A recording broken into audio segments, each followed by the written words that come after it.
Recording now, this is lesson 4.3 on area of a circle.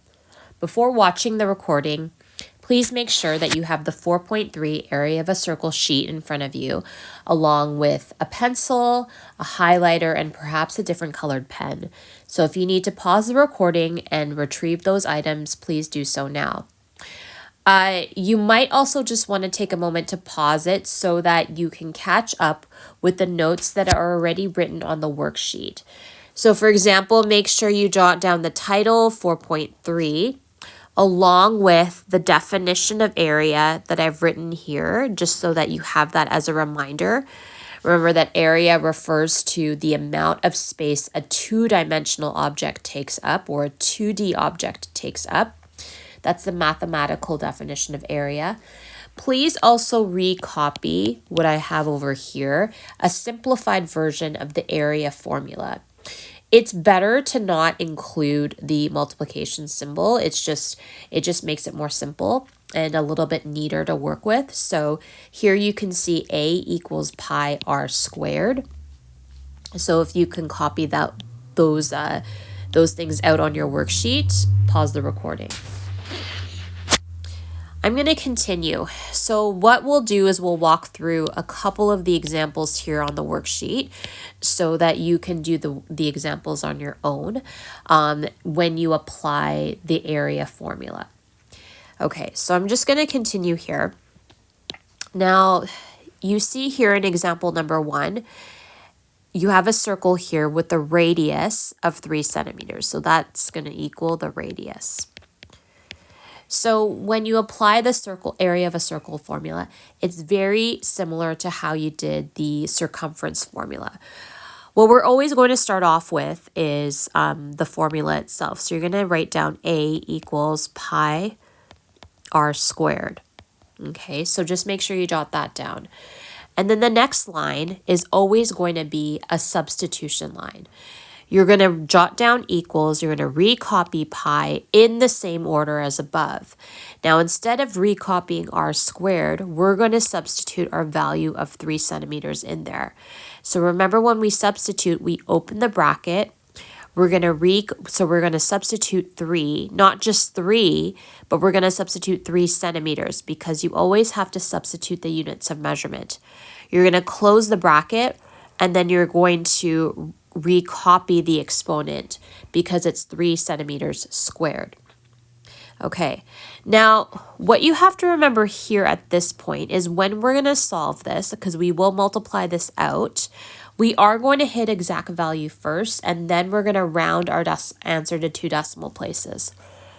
When we're dealing now with the area formula, remember that this part here, actually, let me just highlight here. This part here is now the exponent, okay, because it's actually 3 centimeters squared. Now I'm going to jot down here off to the side. You are now going to apply the order of operations, BEMDAS or BEDMAS, whatever you use is your preference, right? We're now going to deal with that E in BEMDAS, which again, that stands for exponent. Why I point that out to you is because in this formula, you always will solve the exponent first. Okay, I'm going to repeat. You always solve the exponent first, even though it doesn't appear first in the formula. Okay, so that's something to remember. Now remember too, from the previous lesson on exponents, you have to remember that 3 centimeters squared does not mean 3 times 2. Remember, it's 3 to the power of 2. That equals 3 centimeters times 3 centimeters, or 3 times 3. So your next line is going to be equals still, because we're still dealing with the exact value, equals pi. So think to yourself, what is 3 times 3? It's not 3 times 2, it's 3 times to the power of 2, which is 9 centimeters squared. Notice at this stage that I've actually taken this out of brackets now, okay? Because we've squared the 3, we've also applied the exponent to the centimeters. I'm just going to jot this down here so you know what we actually did was we did 3 centimeters times 3 centimeters. Okay, just so you know. And that's how we got 9 centimeters squared. Now here, if the question asked you to leave it as exact value, actually, instead of doing that, I'll do this. If the question asked you to leave this as exact value, then this is your exact value answer. Remember that exact value means you're leaving your answer in terms of pi. You're not multiplying pi out.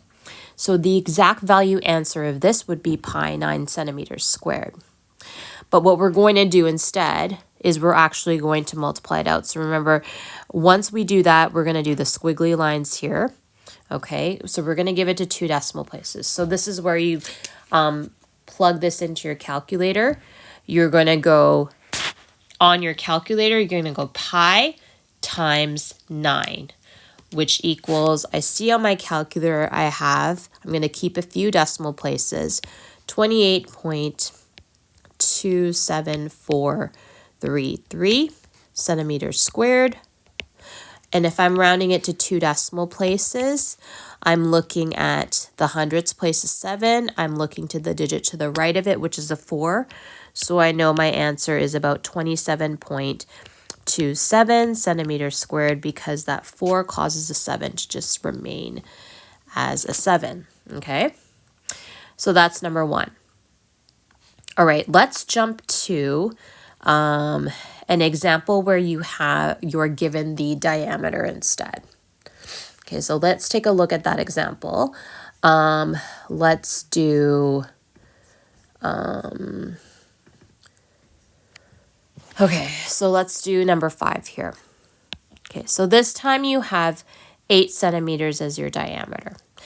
Remember in the formula, so I'm going to jot down the formula first. Remember in the formula that it's A equals pi r squared. And the area formula deals with the radius, not the diameter. So we need the we need the radius. So we know that the radius is the diameter divided by 2, okay? Which means we've got 8 centimeters. We're going to divide that by 2 so that our R, 8 centimeters divided by 2, is 4 centimeters.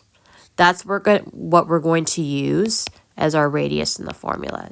Yes, I jotted down the formula for radius here, just so we understand the relationship between the radius and the diameter. Okay, so you can go ahead and pause the recording. And if you want to pause the recording and just see how you do with solving the formula on your own, given the radius of 4, go ahead and do that. I'm going to continue. I'm going to do pi times 4 centimeters because I'm substituting that, okay? And then now I know that I have to, according to PEMDAS here, I have to solve that exponent. So I'm going to solve 4 centimeters squared. Remember that it's not 4 times 2, it's 4 centimeters times 4 centimeters. So my next line will be pi. If I'm thinking 4 to the power of 2 is 16, so it's 16 centimeters squared. Remember that this is your exact value. Okay, but in this case, we still want it rounded to 2 decimal places. So I know that I'm going to do pi times 16 on my calculator. So I'm getting 50 I'll keep a few decimal places, 26548. And then if I'm rounding it to the nearest hundredth or the second decimal place, I know that I'm looking at the 6 and the digit to the right of it is a 5. Because it's a 5, this causes the 6 to round up to a 7. So 50.27 centimeters squared is your final answer. Okay, so that gives an overview as to how to apply the area of a circle formula in these 2 cases. So feel free to do the rest of the questions on your own now.